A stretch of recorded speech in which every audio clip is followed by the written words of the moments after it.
Misunderstanding हो गई थी। यह हॉल किसी और लोगों से बुक हो गया था और वो कह रहे थे 8 बजे से पहले खाली नहीं करेंगे। बहरहाल सहयोग में ऐसा बहुत बार होता ही है। मैंने कल आपसे बताया था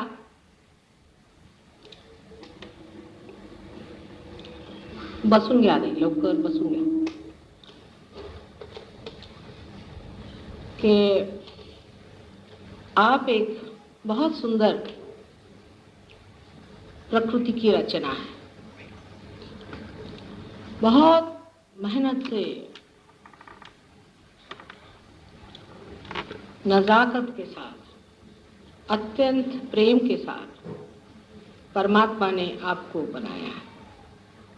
आप एक बहुत विशेष चीज, अनंत योनियों में से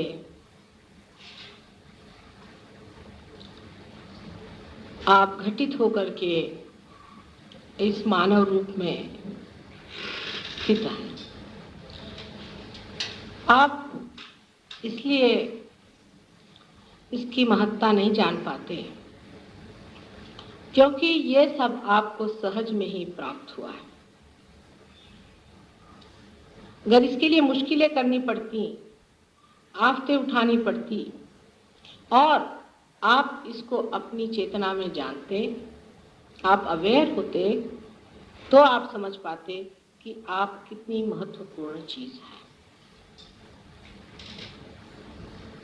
मनुष्य को जानना चाहिए कि परमात्मा ने हमें क्यों बनाया, इतनी मेहनत क्यों की,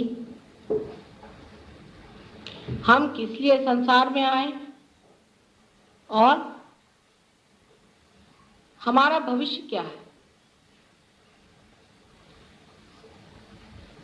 हमारा अर्थ क्या है। जैसे कि मैंने आपसे कल कहा था कि अगर ये मशीन हम बनाएं और इसको इस्तेमाल नहीं करें, इसका कोई भी अर्थ नहीं निकलता। लेकिन जब तक ये मेन से लगाया नहीं जाता है, तब तक आप इसका उपयोग भी नहीं कर सकते। उसी प्रकार जब तक आप अपने उस अनंत स्रोत के साथ संबंधित नहीं होते, जिसके बारे में अनेक साधु संतों ने वर्णन किया हुआ है, अनेक पुस्तकों में आपने जिसके बारे में सुना हुआ है कि अनंत शक्ति परमात्मा की सर्वव्यापी है और वो हर एक चीज का काम, हर एक चीज का संचालन, हर एक वस्तु की गति संभालती है। यह सुनी समझी हुई बात दूर की लगती थी। जब तक आप उससे संबंधित नहीं होते, तब तक ये समझ में आने वाली नहीं। जैसे कि कल मैंने कहा था कि आत्मा को जाने बगैर आप परमात्मा को जान ही नहीं सकते। ये तो ऐसा ही हुआ कि आपके टेलीफोन का कनेक्शन लगा नहीं है और टेलीफोन आप इस्तेमाल करें। जो कुछ आप धर्म के नाम पर आज तक करते रहे, वो इसी तरह का अंधाधुंध काम रहा है। ये आपको समझ में आ जाएगा एक बार आपका कनेक्शन लगने के बाद। जब तक आपका कनेक्शन नहीं लगा है, तब तक ये प्रश्न बना रहेगा। अब हम क्या हैं, हमारे अंदर कौन सी व्यवस्था परमात्मा ने की है और किस मशीन के कारण, किस तंत्र के कारण हम उसको प्राप्त होंगे, इसके बारे में मैं आपको बताना चाहती हूँ। ये विषय बहुत ही क्लिष्ट है। वास्तव में ये विषय तो तब बताना चाहिए जबकि आप पार हो जाएं, जिसके वक्त आपका कनेक्शन हो जाए। मानो ये कि आप अंधे हैं और आपसे मैं बताऊं कि ये ऐसा बना हुआ है और यहाँ पर ये लाइट है और यहाँ पर इस तरह का रंग लगा है और इसका वातावरण बड़ा ही सुंदर है और यहाँ बड़ा अच्छा लगता है। आप यही कहेंगे कि हमारे पास आंखें तो है नहीं, हम इसे कैसे जानेंगे। और हमारे लिए भी ये बड़ा क्लिष्ट होगा समझाना। जैसे कि इस कमरे की लाइट अगर जलानी हो तो आप एक सिर्फ स्विच को ऑन कर दीजिए, लाइट ऑन हो जाती है। इसी प्रकार आपके अंदर भी कोई चीज ऐसी ही बनी हुई, पूरी तरह से तैयारी करके परमात्मा ने रखी हुई है, उसको जगाना मात्र है। जब आप आलोकित हो जाते हैं, जब एनलाइटेंड हो जाते हैं, तो सारी की सारी चीज़ आसानी से समझ में आती है। पर अगर ये लाइट जलाने से पहले ही मैं आपको लेक्चर देना शुरू करूं कि ये लाइट कैसी आई, इलेक्ट्रिसिटी कहाँ से आई, इसका इतिहास क्या है, कैसे बना, तो सर दर्द हो जाता है। लेकिन आधुनिक मानव को सर दर्द लेने की आदत है। वो पहले चाहेगा कि पहले सर दर्द ले, फिर उसको हटाए। उसको कोई चीज़ आसानी से अगर मिल जाए तो वो बड़े आश्चर्य से पूछता है कि हमने तो पढ़ा है कुंडलिनी के बारे में कि वो तो बड़ी मुश्किल चीज़ है, वो तो हजारों वर्ष में होती है, वो तो बड़ी मुश्किल चीज़ है और उसमें आदमी को ये करना पड़ता है, वो करना पड़ता है। तो इस पे इतना ही कह सकते हैं कि भाई हो सकता है कि हम इसके माहिर, हम इसे जानते हैं और कुछ विशेष बात हमारी है ही जिसके कारण हम इसे आसानी से कर देते हैं और बहुतों का ऐसे हो चुका है। इतना ही नहीं, जब आपका भी अंतर्योग स्थापित हो जाएगा, जब आप भी इसे प्राप्त होंगे तो आप भी दूसरों की जोत जला सकते हैं बहुत आसानी से। और बहुत से लोग हमने देखा है, खासकर इस बम्बई शहर में, पार होने के बाद फिर कोई प्रयत्न नहीं करते, कोई आगे नहीं बढ़ते। इस बम्बई शहर में एक तरह की इनर्शिया, जड़वाद इसको पकड़े हुए है। इसके बारे में मैंने कल कहा था, आप भी सब मुंबई शहर में रहते हैं, इसलिए मैं आपसे कहना चाहूँगी कि अति सूक्ष्म ये संवेदना है, अति सूक्ष्म घटना है। ये घटित होना आपकी पूर्व संपदा का फल है, जन्म जन्मांतर की चीज़ आप पा रहे हैं। इसको आप समझ लें और इसमें गतिमान हो, ये नहीं कि जहाँ के तहाँ पाया और खत्म कर दिया। और जब ऐसा होता है तब हम देखते हैं कि इसका फल बहुत ही कम मिलता है।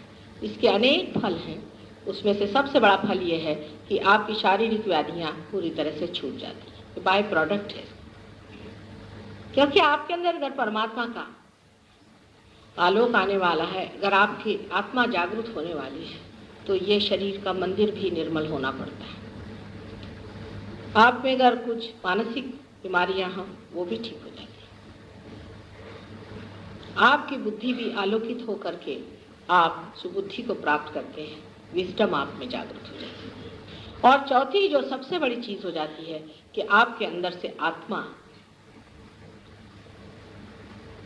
स्पंदित होने लग जाता है। आप इसको चैतन्य के रूप में अपने हाथ से बहते हुए देखते हैं। इसको लोग वाइब्रेशंस कहते हैं, जिसको कि सौंदर्य लहरी आदि शंकराचार्य ने कहा है। बाइबल में इसे कूल ब्रीज कहा हुआ है। इसको आप जब पाते हैं तो हाथ में से ठंडी ठंडी हवा, बहुत ही ठंडी ठंडी हवा चैतन्य की बहती है। वाइब्रेशंस का अर्थ लोग सोचते हैं कि बदन हिलना या कुछ उसमें किसी तरह का झकझोर होना, सो गलत बात है, इसको भी समझ लेना चाहिए। वाइब्रेशंस माने बिल्कुल ठंडी ठंडी बहने वाली बहुत ही शीतल ऐसी हवा, जिससे बड़ी अंदर में शीतलता आती है और बहुत ही ज़्यादा आशीर्वादित भावनाएं अंदर में पुलकित होती हैं। ये एक वास्तविकता है, साक्षात है, एक्चुअलाइजेशन है। ये कोई झूठ बात नहीं, ये कोई ब्रेन वॉशिंग नहीं, ये एक्चुअलाइजेशन है। इसमें आप वास्तविक में से पाते हैं और ये चीज़ आपके अंदर घटित होना एक अत्यावश्यक चीज़ है। अगर ये चीज़ घटित नहीं हुई तो मनुष्य जहाँ के तहाँ रह जाएगा, वो किसी भी तरह से उस चीज़ को प्राप्त नहीं कर पाएगा जिसमें वो अपना अर्थ देखे, जिससे वो समर्थ हो जाए। अब ये आपके सामने यहाँ कुंडलिनी रखी हुई है, इसे आशा है आप लोग सब देख सकते हैं। क्या आप सब लोग देख सकते हैं?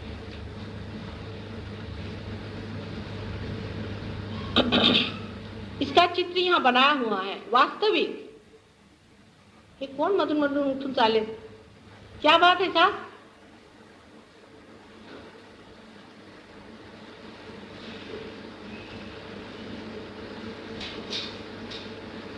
अजीब लोग। अब कोई जिसको जाना प्लीज अभी बाहर चले जाइए, बीच बीच में जाना नहीं चाहिए, क्योंकि भाषण देते वक्त ही मैं आपकी कुंडलिनी चला रही हूँ, इसलिए आप कृपया डिस्टर्ब नहीं करिए। आपको इतना काम है तो आप पहले ही से बाहर चले जाइए, जिसको जाना हो अभी चले जाए, क्योंकि कभी तो इत्मीनान होना चाहिए। अपने लिए अगर टाइम नहीं है तो आप लोग चले जाइए, थोड़ी देर आपको बैठना चाहिए, जिसे आपको पाना है, कभी अपने लिए भी तो समय निकालिए।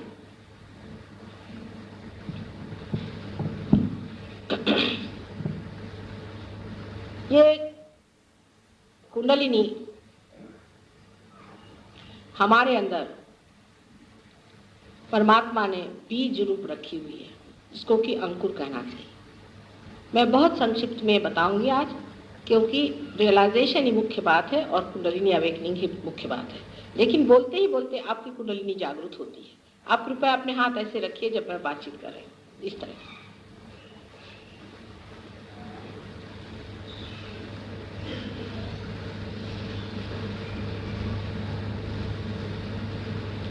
अब ये कुंडलिनी आपके अंदर बसी हुई है।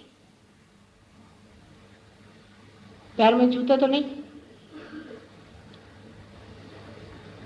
जूते उतार लीजिए, क्योंकि अर्थिंग होना चाहिए, मदर अर्थ से अर्थिंग होना चाहिए।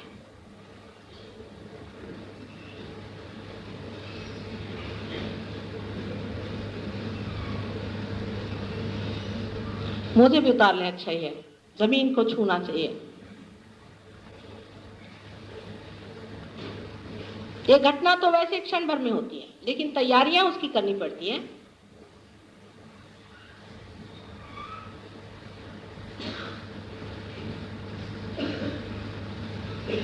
आराम से जरा बैठे, थोड़ा टाइम अपने लिए दीजिए और आवाज नहीं करें, बिल्कुल भी नहीं, शांतिपूर्वक बैठे।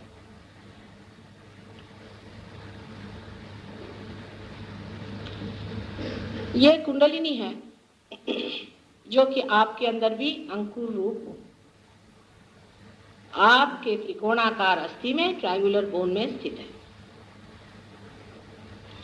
ये शक्ति परमात्मा ने एक अंकुर के तरह आपके अंदर स्थित की है।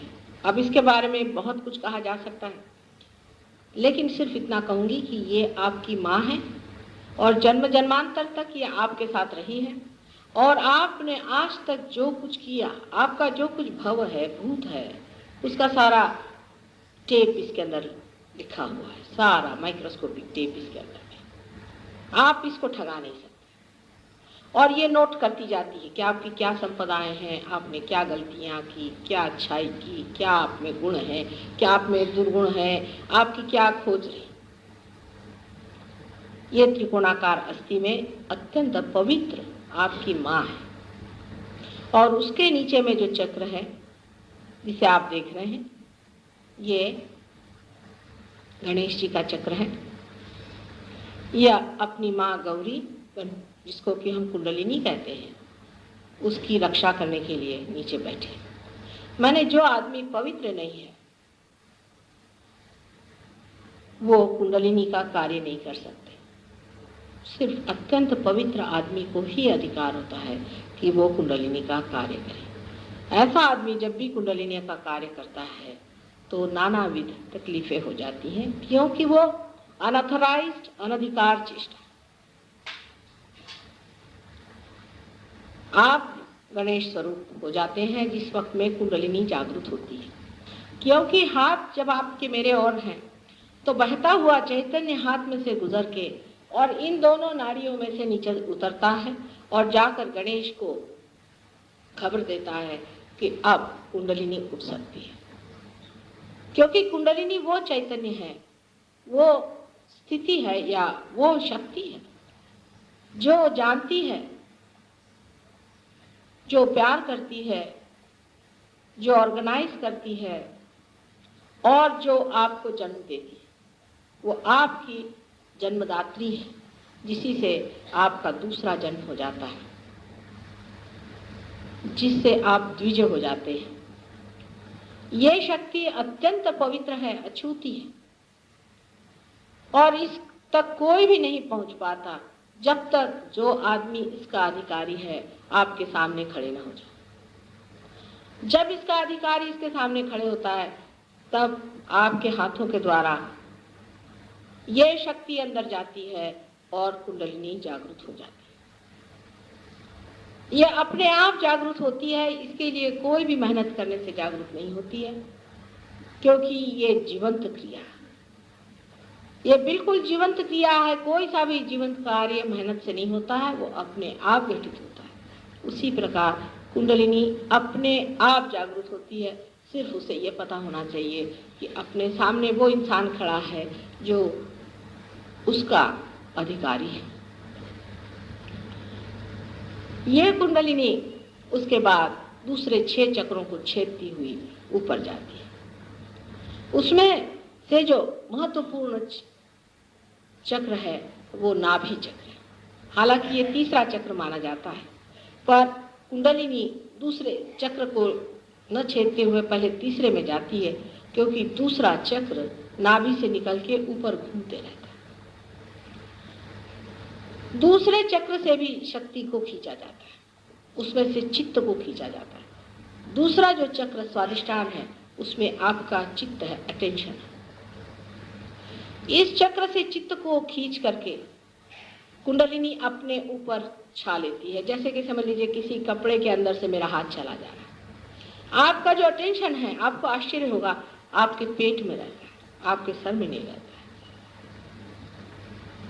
अटेंशन आपके पेट में रहता है, लेकिन ज्ञात अपने ब्रेन से होता है। वो किस प्रकार? वो भी स्वादिष्ठान चक्र की ही वजह से।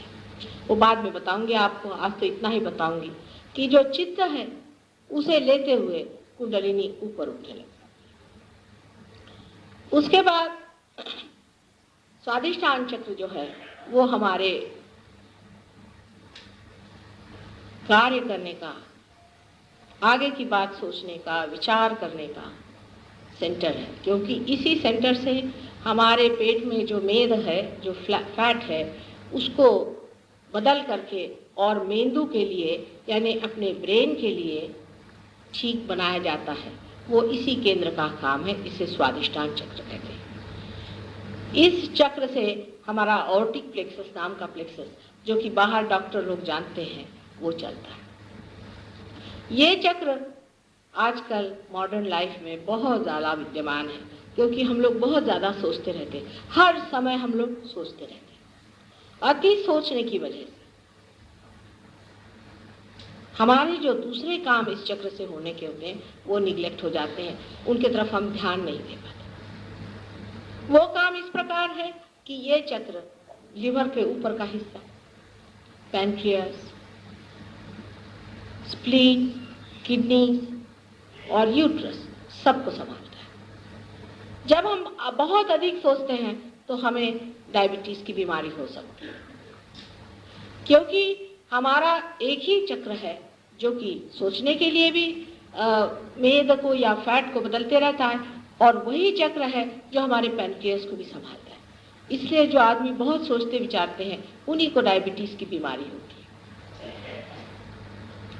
और दूसरी बीमारी जो किडनी की बीमारी है, वो भी ऐसे ही लोगों को होती है जो बहुत सोचते विचारते रहते हैं। उसके और भी कारण हो सकते हैं, पर मुख्य कारण किडनी की बीमारी का अधिक सोच विचार करना है। अधिक सोच विचार करने से लिवर भी खराब हो जाता है और यूट्रस पे भी इसका बड़ा असर आ जाता है। अब आप कहेंगे कि माँ, सोच विचार कैसे रोका जाए? मनुष्य हर समय सोचते ही रहता है, उसका विचार एक क्षण भर भी नहीं रुक सकता। और अगर वो रुक जाए तो बड़ी आश्चर्य की बात है कि वो कैसे रुकता है। और आपको यही मैं दिखाऊंगी कि अभी आपके थोड़ी देर में आप एकदम देखेंगे कि आपके दिमाग में कोई भी विचार, सारे विचार एकदम शांत हो। आप अंदर देखिएगा, आपको लगेगा कोई भी विचार हमारे दिमाग में नहीं आ रहा, हम एकदम शांत। ये जब आज्ञा चक्र जो ऊपर में है, जब कुंडलिनी वहां पे लांग जाती है, तब घटित होता है। उसके बाद में नाभि चक्र जो है, ये भी बहुत ही महत्वपूर्ण है। नाभि चक्र हमारे जितना भी पाचन क्रिया वगैरह है, इस पे निर्भर होता है। नाभि चक्र हमारे धर्म को मानता है। मनुष्य का भी धर्म होता है, सिर्फ उसको स्वतंत्रता है, चाहे वो अपने धर्म में रहे या न रहे। बाकी संसार की किसी भी चीज़ में स्वतंत्रता नहीं।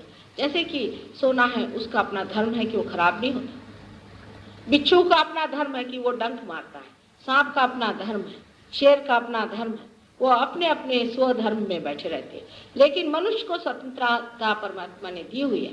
वो ये स्वतंत्र है, चाहे तो धर्म में रहे चाहे अधर्म में रहे। उसको चाहे बुराई जीतनी है तो बुराई को जीत ले, और चाहे तो वो अच्छाई को जीत ले।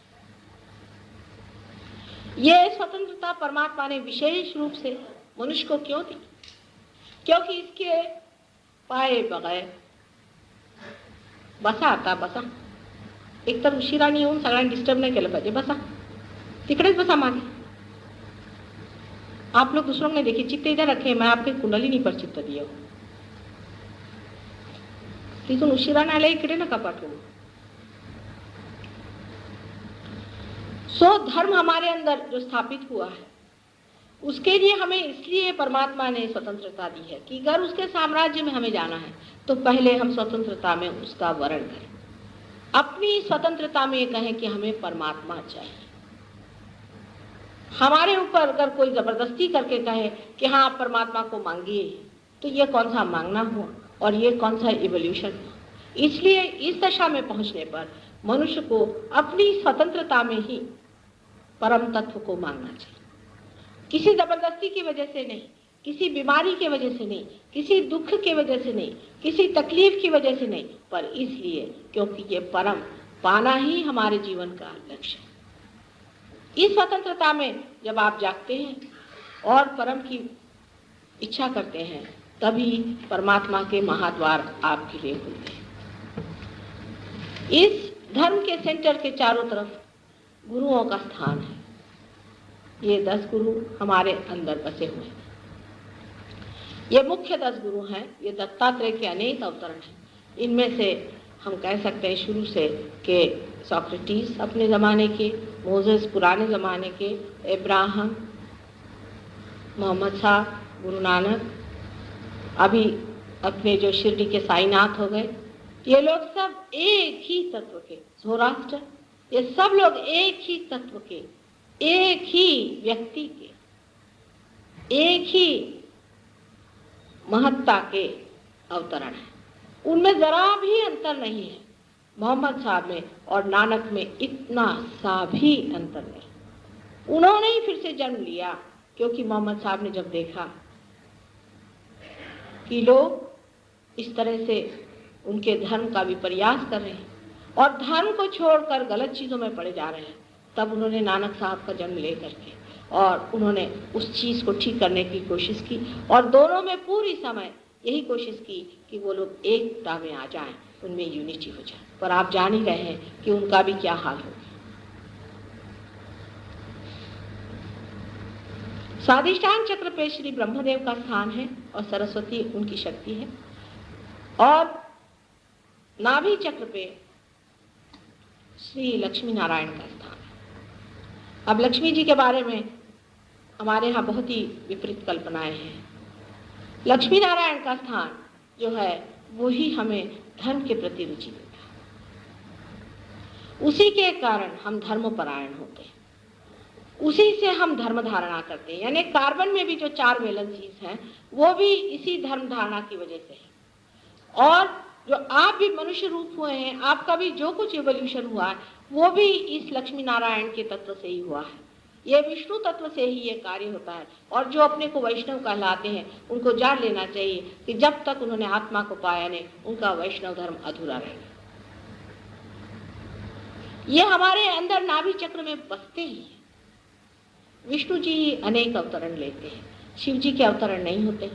ब्रह्मदेव ने एकमात्र बार अवतरण लिया था, इसके बारे में आपको कहें तो आप आश्चर्य में होंगे कि उन्होंने एक बार हजरत अली के नाम से इस संसार में अवतरण लिया। और ये सत्य है या नहीं, ये आप वाइब्रेशंस पे देख सकते हैं। जिस वक्त किसी आदमी को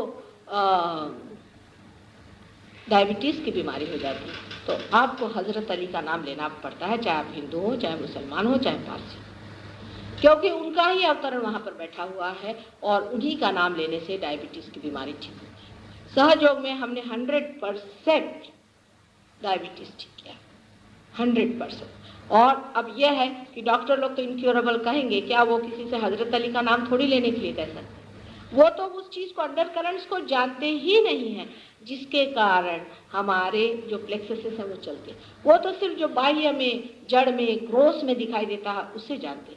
सिर्फ मनन से ही आप अपने अंडर करंट्स को जान सकते हैं।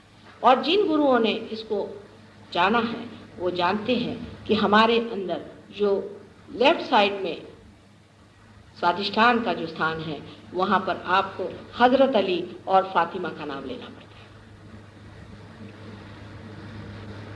है। नाभि चक्र में जो विष्णु लक्ष्मी का स्थान है, इन्होंने आप जानते हैं कि 10 अवतार लिए हैं, उसमें से 9 ले चुके, अभी 10वां आने वाला है। 9 अवतरण में से उनके अधिकतर अवतार हमारे इवोल्यूशनरी हैं। माने पहले वो मछली के रूप में आए। आप जानते हैं कि जीव पहले समुद्र में हुआ था, उसके बाद मछली से वो कछुआ बन गए, और इस प्रकार ये इवोल्यूशनरी जो अलग अलग स्टेजेस हैं वो लक्ष्मी नारायण के इवोल्यूशनरी स्टेजेस के द्योतक, वो सब हमारे अंदर बंधे हुए हैं। जो जो आज के संसार में होता है वो सारी हिस्ट्री हर एक मानव में बनी है। और मानव इसलिए सबसे ऊंचा है क्योंकि इसकी दशा सबसे ऊंची है। बाकी जितनी भी स्टेजेस हैं वो मनुष्य में बहुत ही निम्न स्थिति में है। माने आप अब समझ सकते हैं कि नाभि के चारों तरफ जो भवसागर फैला है उसमें से जानवर निकल नहीं पाया, मानव सिर्फ निकल पाया है। जबकि हमारे यहाँ वामनावतार हुआ, उसके बाद परशुराम जी का अवतार हुआ, उसके बाद श्री राम का अवतरण। श्री राम का अवतरण जो इससे ऊपर का चक्र है, जिसे हम हृदय चक्र कहते हैं, हृदय चक्र के राइट साइड में है, बीचों बीच में नहीं है। क्योंकि बीच बीच जो सुषुम्ना नाड़ी है जिससे आपका इवोल्यूशन होता है, उस सुषुम्ना नाड़ी पर उनको इसलिए नहीं रखा क्योंकि रामचंद्र जी ने अपने को अवतार नहीं माना था।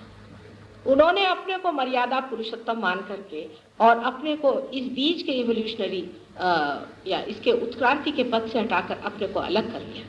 वो अपने राइट साइड में रहते हैं। या आपके पिता का स्थान है, या आप में जो पितृत्व है उसका स्थान है।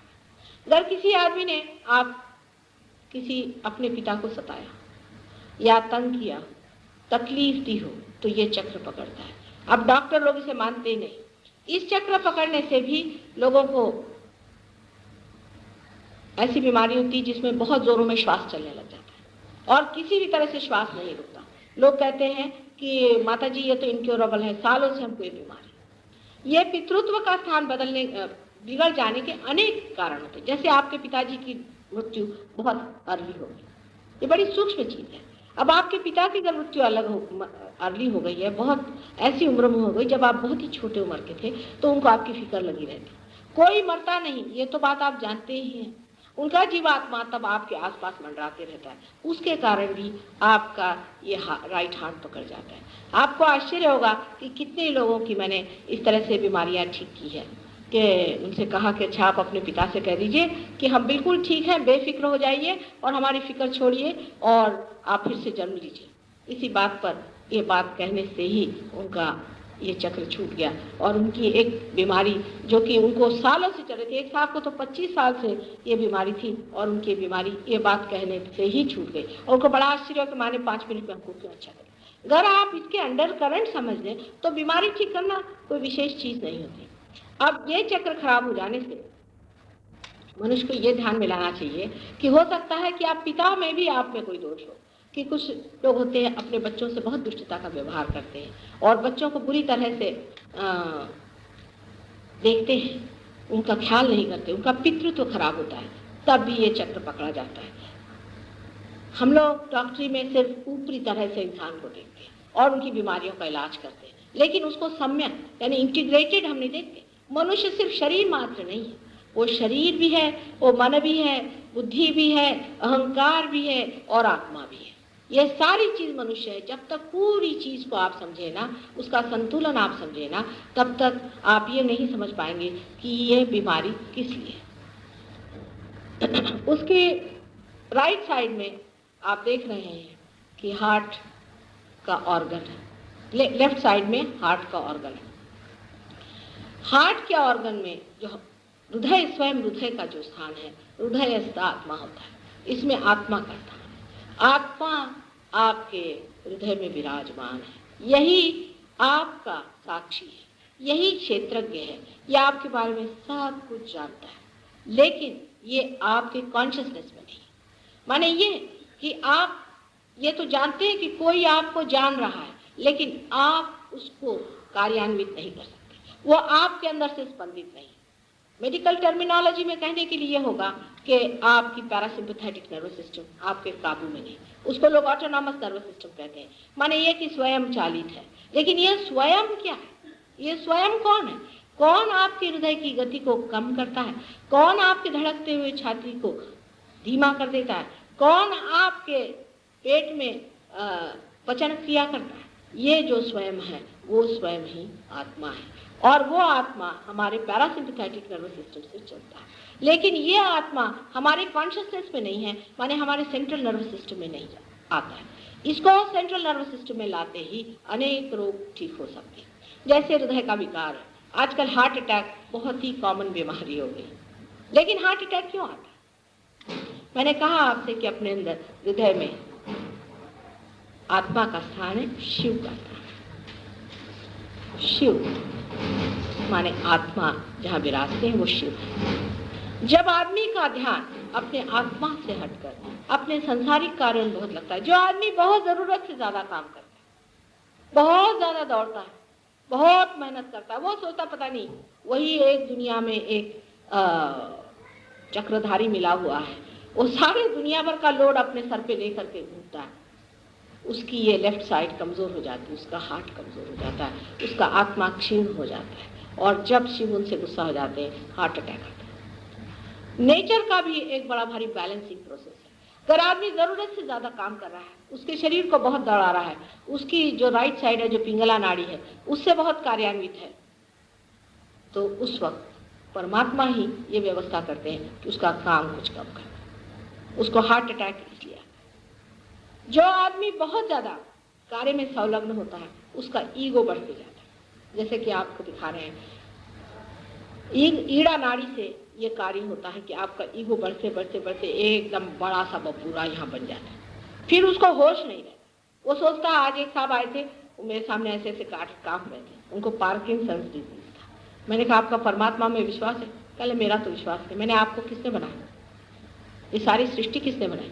बड़े आसानी से मनुष्य का था कि हमारा तो परमात्मा में विश्वास है। ये बहुत ही बड़ी अहंकारी बात है। जो मनुष्य इस तरह से सोचता है उसको पार्किंसन की डिजीज होनी चाहिए, और होती है। अधिकतर हमने देखा, नास्तिक लोगों को अधिकतर हमने देखा है कि पार्किंसन की डिजीज होती है। वजह यह है कि उनका आत्मा क्षीण हो जाता है और वो थर थर थर थर कांपने लगता है। मतलब यह है कि समझ लीजिए आप इस हॉल में बैठे हैं, अगर आप ये सोच रहे हैं कि ये हॉल में बैठे हुए हैं और इस हॉल का बोझा कम करने के लिए आप अगर कुछ कुर्सियां सर पे उठा लें तो इसका बोझा कम हो जाएगा, तो आपको लोग क्या कहेंगे? या अगर आप किसी एरोप्लेन से जा रहे हैं और उसमें सोचे कि इस एरोप्लेन का बोझा उतारने के लिए हम कुछ चीज अपने सर पे रख लें, उसी प्रकार आप अपने सर पे बेकार के बोझे उठाएं। सबका करने वाला परमात्मा है, एक पत्ती भी उनके कहे बगैर नहीं। ये बात सही है या नहीं है, ये सिवाय आत्म साक्षात्कार के आप जान नहीं सकते। आपको लगेगा माता जी यूं ही कह रही, आपको आश्चर्य होगा कि उसकी शक्ति कितनी डायनामिक है, कितनी सूक्ष्म है, कितनी गहन है और कितनी प्रेममय है। उसको जानने के लिए पहले उसके साम्राज्य में तो आना चाहिए। जब तक आप हिंदुस्तानी में नहीं आए, जब तक आप हिंदुस्तान के सिटीजन ही नहीं हो, आप क्या जानिएगा कि हिंदुस्तान के नागरिकों का क्या अधिकार है। और होकर भी अगर आपकी गवर्नमेंट बेकार हुई तो वो भी आप नहीं जान सकते। लेकिन इससे ज्यादा एफिशिएंट गवर्नमेंट तो कोई है नहीं जो परमात्मा की। इतनी सुंदर, इतनी अनुपम उनकी गवर्नमेंट है कि उसमें सिर्फ आपको आना ही मात्र है। आप आते ही आपका जिस प्रकार स्वागत होता है, और जैसे ही सारी ही सामूहिक शक्तियां जिसके वजह से आप न जाने कितने लोगों को पार कर सकते हैं, न जाने कितने लोगों को ठीक कर सकते हैं, और न जाने कब तक आप अपने चैन की बंसी बजा सकते हैं, इसका कोई भी अंदाज दे नहीं। आपके कार्य इस तरह से सुगठित होते रहते हैं। सारे जितने भी चिरंजीव हैं, जितने भी आज तक वर्णित बड़े बड़े एंजल्स हैं, जैसे कि हम हनुमान और भैरवनाथ आदि सब लोगों को कहते हैं, गणेश जी हैं, इन सब की आपको सहायता है और आपके कार्य इतने सुगठित बनते रहते हैं कि आप कभी अगर सहयोगियों से बात करें तो आपको आश्चर्य होगा कि जो आदमी 1 रुपया भी नहीं कमा सकता था वो भी बहुत रुपया कमाने लगता है। लेकिन कोई भी सहयोग में बहुत नहीं होता, अति जो होते हैं वो बहुत गड़बड़ है। कोई अगर अति विद्वान हो पार नहीं होता, कोई अगर अति श्रीमंत हो तो पार नहीं होगा, वो कोई अति राजकारणी हो वो पार नहीं होगा, क्योंकि अति में आपकी गति या दो साइड के जो ईड़ा और पिंगला नाड़ी है, जो सिंपैथेटिक नर्वस सिस्टम है, उसमें घूमती है और जब आप उससे भी अति कर जाते हैं तो उससे भी बाहर चले जाते हैं। और कुंडलिनी जो है ये बीचों बीच चलती है। कुंडलिनी से ही वो सोपान, वो ब्रिज बन जाता है जिससे कि आप अपनी सुषुम्ना नाड़ी पर ऊपर चढ़ते हैं। जब तक आप बीचों बीच न रहें, मनुष्य को बीचों बीच रहे, मध्य मार्ग में रहना चाहिए। कोई सी भी अतिशयता करने से आपको हमेशा पश्चाताप होगा, आप फ्रस्ट्रेट करेंगे, आप दुखी होंगे, आप पागल भी हो सकते। किसी भी अति पर उतरने की जरूरत नहीं। अगर आप बीचों बीच हैं तो आपके लिए आत्म साक्षात्कार पाना बहुत ही आसान है। आप अगर सर्वसामान्य हैं तो उसमें कोई भी हर्ज नहीं, लेकिन अगर आप अति में हैं या कोई बड़े ही आप सक्सेसफुल आदमी हैं तो हम उनको नमस्कार कहते हैं कि आप सक्सेसफुल इसमें हुए, उसमें नहीं। मनुष्य को बीचों बीच होना चाहिए, उसकी सारी कुछ गति जो है वो बीच में होनी चाहिए। अब जो बीच में हृदय चक्र है ये बहुत महत्वपूर्ण है, इसको भी समझ लेना चाहिए। इस चक्र में जगदम्बा का स्थान है। जगदम्बा जब हमारे अंदर हिल जाती है, जब वो सुप्त हो जाती है, तब हमारे अंदर सेंस ऑफ इनसिक्योरिटी आ जाती है, धड़कन होने लग जाती है। आप जानते हैं जरा से भी हम इनसिक्योर हो जाते हैं तो धड़कन हो जाने लगती है। इस जगदम्बा के स्थान में जब खराबी आ जाती है, जब औरतों में सेंस ऑफ इनसिक्योरिटी आ जाती है तो उनको ब्रेस्ट कैंसर वगैरह बीमारी हो जाती है। ये जो कुछ भी हम अतिशयता करते हैं, इस सारी अतिशयता की वजह से ही कैंसर की बीमारी होती है। अगर मनुष्य मध्य में रहेगा तो उसको कैंसर की बीमारी नहीं हो सकती। दोनों भी जो ये नाड़ियां, ईड़ा और पिंगला, सिंपैथेटिक नर्वस सिस्टम है, इसको अतिचालन करने से, ओवर एक्टिविटीज की करने से ही कैंसर की बीमारी घटित होती है। अगर मनुष्य मध्य में रहे और सारा परमात्मा पे छोड़ करके कार्यान्वित रहे तो उसको कभी भी कैंसर की बीमारी नहीं हो सकती। कैंसर की बीमारी सहज योग से ही ठीक होगी और किसी से ठीक हो ही नहीं सकती, क्योंकि सहज योग से ही आप अपने आत्मा को प्राप्त करते हैं और अपनी पैरासिम्पैथेटिक नर्वस सिस्टम जो बीचों बीच है, जो इन दोनों सिस्टम को प्लावित करती है, माने लेफ्ट और राइट सिंपैथेटिक नर्वस सिस्टम अगर आप इस तरह से बनाएं तो लेफ्ट और राइट और इनकी जो गति है इस तरह से चलती रहती, इसके बीच में चक्र है और उसके अंदर देवता है। ये जब बहुत ज्यादा चलने लग जाते हैं तो ये हट जाते हैं। जब ये दोनों हट जाते हैं तो आर्बिट्ररी हो जाते हैं, I am on my own.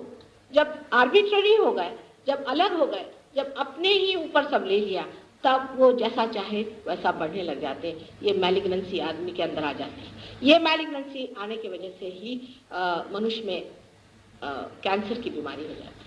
अगर इसके अंदर कोई किसी तरह से मनुष्य चैतन्य दे दे तो फिर से वो स्थिति स्थापकता हो जाएगी, वही फिर से जैसे कि वैसे हो सकता है और फिर से उसके अंदर अगर देवता आप जागरूक कर दें तो ये बीमारी एकदम ठीक हो जाएगी। आज ही हमारे पास एक कैंसर के मरीज आए थे, उनकी एक साइड तो उन्होंने डॉक्टरों ने खत्म ही कर दी थी, क्योंकि डॉक्टरों के पास तो सिर्फ ये कार्ड डालो, फिर उसके बाद ये कार्ड डालो, फिर नाक काट डालो, आंख निकाल डालो, सर निकाल डालो और फिर पता नहीं क्या करते रहते। ये कोई कैंसर को ठीक करने का तरीका नहीं। आज ही आए तो एक दिन के अंदर उनके अंदर फर्क आ। अब आप कहेंगे कि माँ कैसे होता, बिल्कुल सीधी चीज है, इतनी कठिन बात है ही नहीं, क्योंकि ये लोग मशीनरी जानते नहीं है। बगैर जाने में मशीनरी बाहर से आप पुटुर पुटुर करते रहिए तो और खराबी के सिवा और करिएगा क्या। मशीनरी को अगर कहा जाए डॉक्टरों से कि आप इसे समझें, इसे आप जाने, ये चीज क्या है, तो मुझे कहते हैं कि आप मुझे लिस्ट दीजिए उन लोगों की जिनको आपने ठीक किया। अब क्या मैं ये बनाती रहूं, यहाँ कोई मैं फाइल रखती हूँ? जो भी आता है वो गंगा के घर किनारे आ जाए तो ठीक है, उससे क्या मतलब, ये तो प्यार का खेल है, इसमें कोई हम पैसा थोड़ी बनाने बैठे। लेकिन पैसा बनाने वाले लोग इस चीज को कभी ना समझेंगे और ना ही समझ पाए, क्योंकि इसमें आप पैसा नहीं बना, ये चीज बह रही है, चैतन्य बहते रहता है, प्यार बहते रहता है, देते ही रहते हैं, देते, इसी में आनंद आता है। और जब ये अंदर जाता है तो ये कार्यान्वित होता है। ये सारी सृष्टि ही इस प्रेम और चैतन्य से चल रही है। ये सारी सृष्टि ही परमात्मा की अनुकंपा और उनकी क्षमाशीलता से चल रही है। नहीं तो हम लोगों ने इतनी गलतियां की हैं, इतनी गलतियां की हैं कि हम लोगों को वास्तविक परमात्मा के बड़े ही अनुग्रहित होना चाहिए, उनको बहुत ही ज़्यादा हमको मानना चाहिए कि उन्होंने हमको हमेशा माफ़ किया। यहाँ तक कि कितने लोग हैं उनको परमात्मा के लिए समय, बहुत ही कम लोग हैं जो परमात्मा को मानते भी हैं या उनके ऊपर कुछ चित्त भी देते हैं। ये बीच के चक्र पकड़ने की वजह से मनुष्य में जो बीमारियां होती हैं उसमें से सबसे बड़ी बीमारी है ब्रेस्ट कैंसर। जिन औरतों को सेंस ऑफ इनसिक्योरिटी हो जाए, जिनके जीवन में ऐसा लगे कि उनके पति किसी गलत रास्ते पे चल रहे हैं, आजकल तो इस मामले में आप आदमियों से कह भी नहीं सकते और औरतें भी उसी रास्ते पे चल रही हैं। मैंने पहले ही कहा कि पवित्रता जीवन का सबसे बड़ा ध्येय है और पवित्रता ही अपना बेस है। जिस आदमी में पवित्रता नहीं है वो संसार में कुछ भी नहीं कर सकता। वो अगर कुछ भी करता है उसके मरने के बाद भी लोग कहते हैं कि अरे था तो क्या था, वो ऐसा गंदा आदमी। उसके बाद भी उसके बारे में लोग किताबें छापते हैं, उसके बारे में लोग बताते हैं होंगे बड़े भारी होंगे, उन्होंने बहुत लड़ाइयाँ लड़ी होंगी, ये क्या है, लेकिन आदमी गंदा था। कभी भी सामूहिक तरह से ऐसे आदमी को संसार में लोगों ने महत्ता नहीं दी और न माना है। इससे ऊपर का जो चक्र है ये भी बहुत महत्वपूर्ण है और मनुष्य के लिए तो बहुत ही महत्वपूर्ण है। जब मनुष्य ने अपनी गर्दन ऊपर उठा ली तभी ये चक्र पूरी तरह से प्रकाशित हुआ है, मैनिफेस्ट हुआ। ये चक्र है विराट का, ये चक्र है श्री कृष्ण का। विराट का मतलब ये है कि जब मनुष्य ने गर्दन उठाई तब उसने जाना कि मैं एक बड़े भारी विराट का एक अंग प्रत्यंग, एक प्राइमोर्डियल बीइंग का मैं एक माइक्रोकोज्म हूँ। होकर मैक्रोकोज्म है तो मैं उसका माइक्रोकोज्म, उसके अंदर बसा हुआ मैं एक मांसपेशियों का एक टुकड़ा हूँ, जो एक विराट, जो एक सागर है, उस सागर के अंदर मैं बूंद हूँ। ये इस चक्र के गति से हुआ। ये श्री कृष्ण के अवतरण में माने 6000 वर्ष पूर्व घटित हुआ है और इसीलिए मनुष्य उस विराट के बारे में सोचने लगा, उस परमात्मा के बारे में सोचने लगा जिसमें उसे अंतर्हित होना है, जिसमें उसे समाना है। जब आप उसमें समा जाते हैं और जब ये बूंद सागर हो जाता है तो सागर की सारी शक्तियाँ ही उसमें से चलायमान होती है और वो स्वयं देखता है कि वो एक सामूहिक चेतना में, कलेक्टिव कॉन्शियसनेस में जागृत होता है। ये नहीं कि हम लेक्चर दें कि आप सब भाई बहन हैं, इससे कोई अर्थ नहीं होता, पर उसके बाद आप हो ही जाते। जैसे कि आप शरीर के अंग प्रत्यंग हैं, समझ लीजिए हम आपकी बीमारी को ठीक करते हैं, मतलब हमारे हाथ से ये घटना हो जाती है, तो इसमें हमारा क्या, क्योंकि आप हमारे अगर शरीर अंग प्रत्यंग है, समझ लीजिए हमारी उंगली को चोट है तो अगर हम उसे ठीक कर रहे हैं तो इसमें कोई आपके ऊपर उपकार कर, ये तो हम अपनी उंगली ही को ठीक कर रहे हैं। जब लोग चैरिटी नाम के विचार से कोई कार्य करते हैं, उसका परमात्मा से संबंध रखते हैं, तब उनकी कुंडलिनी जागरूक नहीं हो सकती। जितने भी फिलांथ्रोपिक लोग हैं हमने देखे, बड़े बड़े मिशन वाले, बड़े बड़े ये लोग, इनकी कुंडलिनी जागरूक नहीं होती क्योंकि बड़े भारी गलत फहमी में हो बैठे। ठीक है, आपको किसी गरीब की मदद करना है, वो आप इसलिए कर रहे हैं क्योंकि आपके अंदर कोई रो रहा है। वो जो हिस्सा जो कि गरीब आपको लग रहा है वो आपके अंदर आपकी प्रॉस्पेरिटी को चैलेंज कर रहा है, इसलिए आप उस गरीब की मदद करते हैं। अगर आप तंदुरुस्त हैं और आप किसी बीमार की तीमारदारी कर रहे हैं तो इसलिए कर रहे हैं कि आपकी तंदुरुस्ती में भी कोई ऐसी चीज है जो आपको खींच रही है कि उस बीमार की सेवा करें। इसलिए जो लोग कहते हैं कि हम बड़े चैरिटेबल हैं, ये बहुत ही अहंकार की बात है। जो इंसान अपने को ये समझता है कि मैं अपनी खुशी के लिए कर रहा हूं, ये मेरा सुख है, ये मेरा आनंद है, इसलिए मैं कर रहा हूँ, क्योंकि मुझे चीज काट रही, मुझे दुख दे रही, इसलिए मैं कर रहा हूँ। जो आदमी इस तरह से सोच के इस कार्य में रहता है उसकी कुंडलिनी बहुत आसानी से जागृत होती है। इसलिए हमने देखा कि इसका संबंध परमात्मा से जोड़ने की कोई जरूरत नहीं, ये आपकी अपनी निजी चीज है, क्योंकि आपके अंदर ये संवेदना है और आप इसे कर रहे हैं, इसलिए घटित हो रहा है। ये कोई मैं बहुत से लोग इसका मिशन बनाए हैं, भगवान से संबंध जोड़े हुए हैं।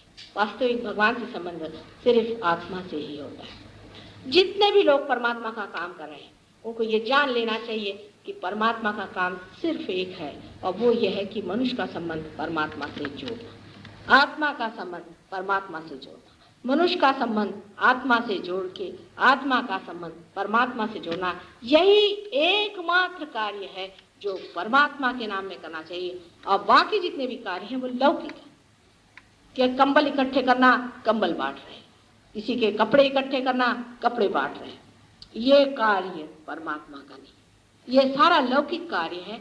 मटीरियल कार्य है, इसका परमात्मा से कोई भी संबंध नहीं।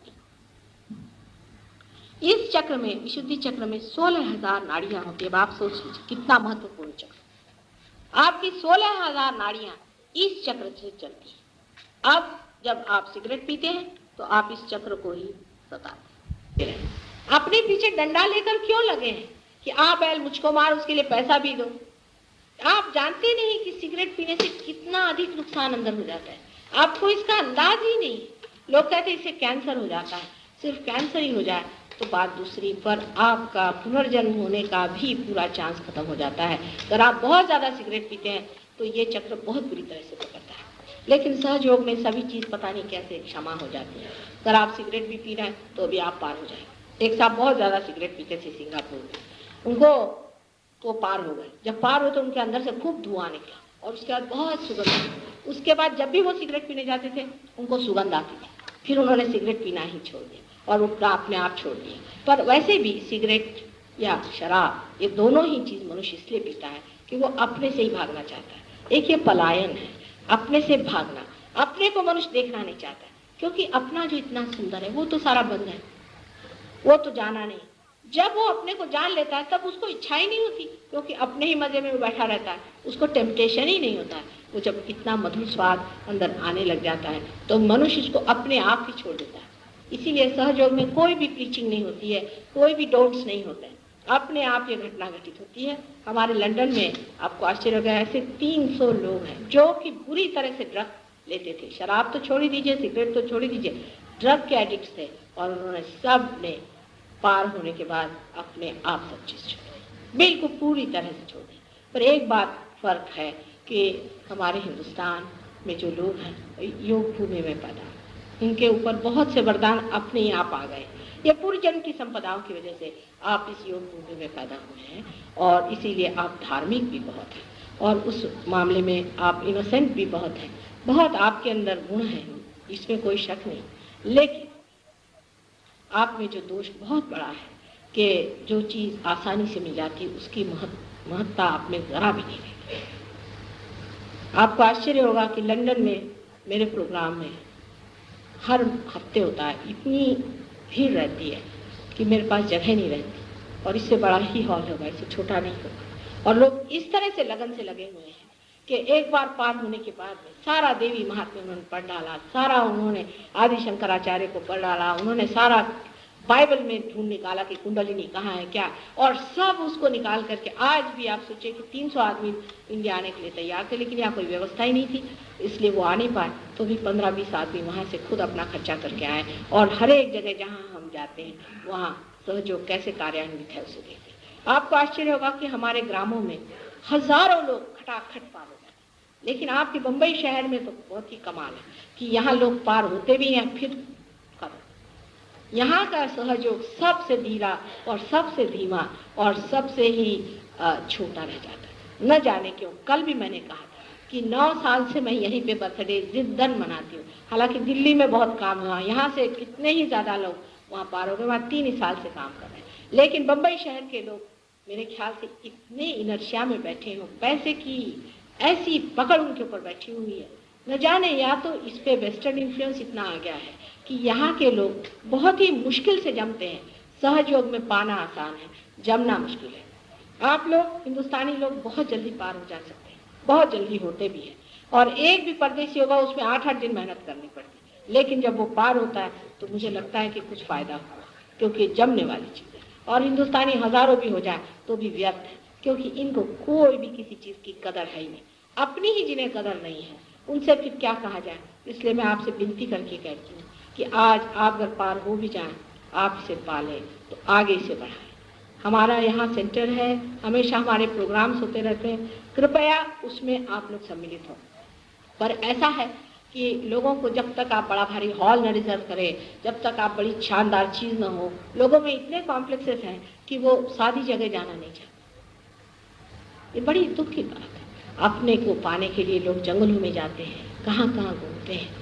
अब आपके घर में ही गंगा बहकर आई है तो उसका वरण करना चाहिए, अपना सम्मान करना चाहिए और समझना चाहिए कि कितनी अलभ्य चीज़ हमें मिली है, अमूल्य चीज़ मिली है, इतनी सूक्ष्म चीज़, इसे बढ़ाना चाहिए। बात बात में ये चीज़ खोना कोई अच्छी बात नहीं है, क्योंकि इस तरह के खोने से आपको क्या फ़ायदा होने वाला है?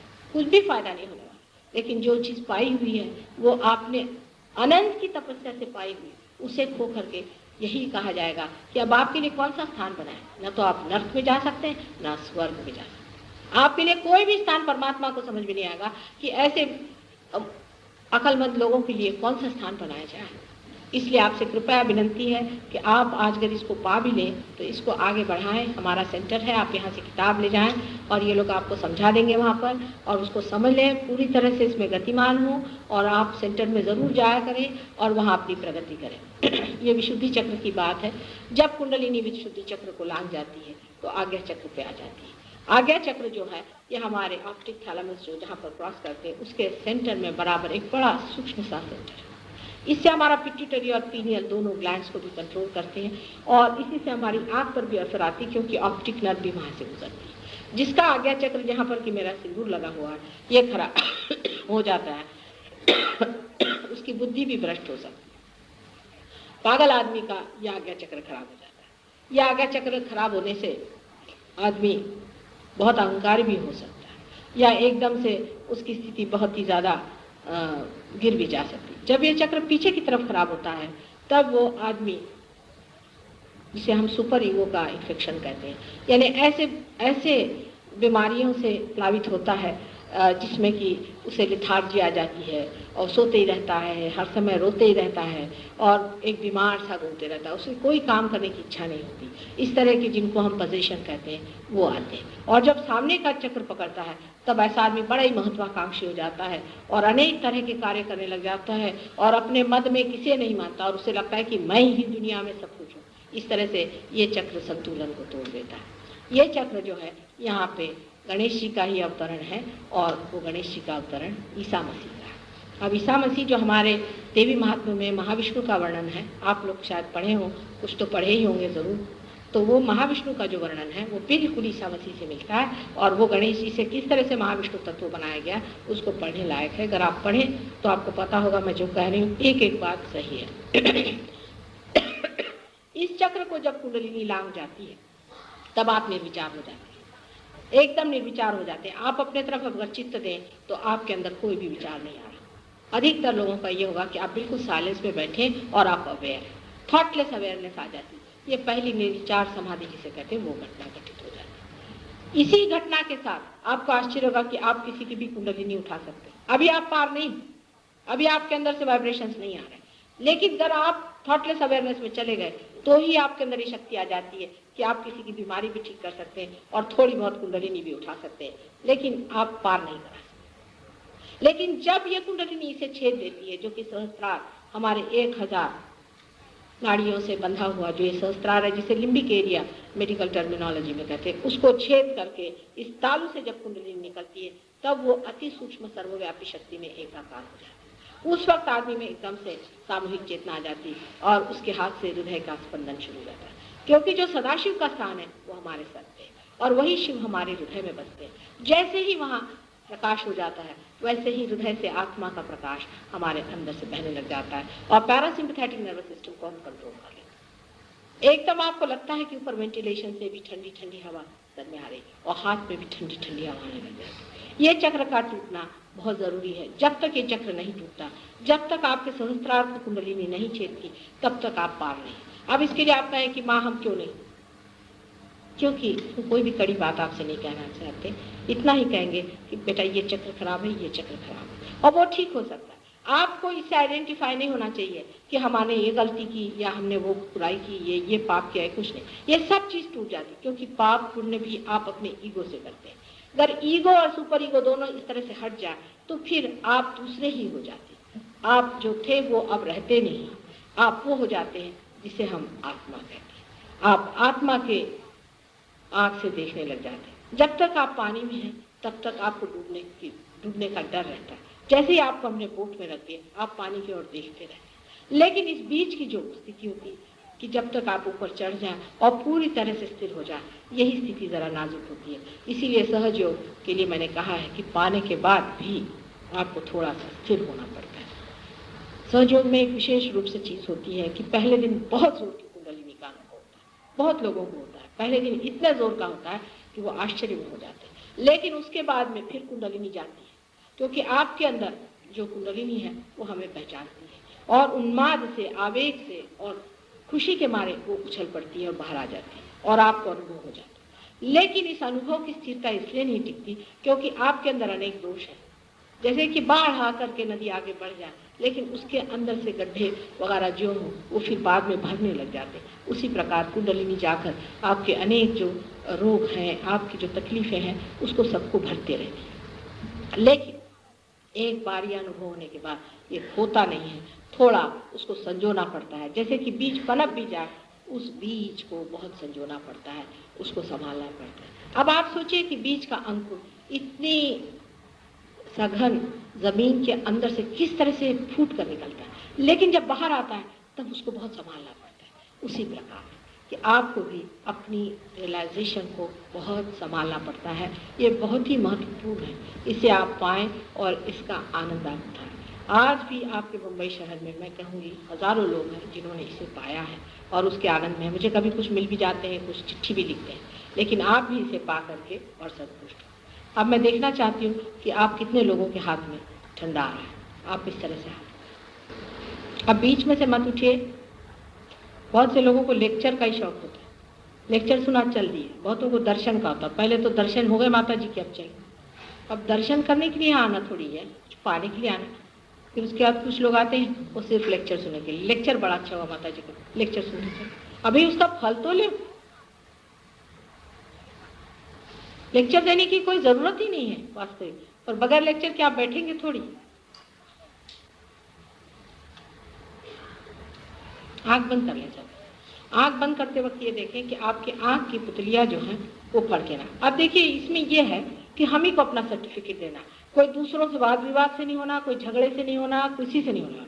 ये होना है तो होगा, नहीं होना तो नहीं होगा। अगर हम अपने बच्ची को भी चाहें तो नहीं होगा, हम किसी को भी करना चाहे तो नहीं होगा। जो आपके अंदर है वही होगा। इसलिए आप इसमें झगड़ा ना करें, कोई आफत ना करें, सिर्फ आप आंख बंद करके देखें। अगर आपकी आंख की पुतलियां फड़क रही हो तो आप आंख को खोल दें। If your eyelids are fluttering then please open your eyes. बाकी आप आंख बंद करें। हाँ, अगर आपका बदन हिल रहा हो तब भी आप आंख बंद करें। और इसके अलावा अगर आपके शरीर में कोई कंप हो रहा हो तो मेहरबानी से आप आंख खोल दें। दूसरी बात, ये बहुत लोगों की शोबाजी की आदत होती है कि इतना बड़ा ग्रुप बैठा तो जोर जोर से श्वास लेंगे और चिल्लाना शुरू करेंगे। शोबाजी यहाँ करने की जरूरत है, बिल्कुल तमाशखोरी की जरूरत नहीं। ये बिल्कुल चीज़ अंदर घटित होती है, बहुत शांतिपूर्वक होती है और इसमें कोई भी तमाशखोर डिस्टर्ब करने की कोशिश ना करे। अगर तमाशा करना है उसके लिए और जगह बनी हुई, वहाँ आप जाइए। हमारे यहाँ बिल्कुल शांति से इसे पाएँ और इस बेवकूफ़ी में अपना समय बर्बाद न करें।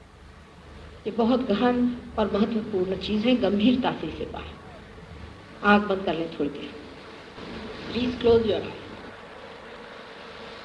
Please close your eyes. Please put your hands towards me and close your eyes.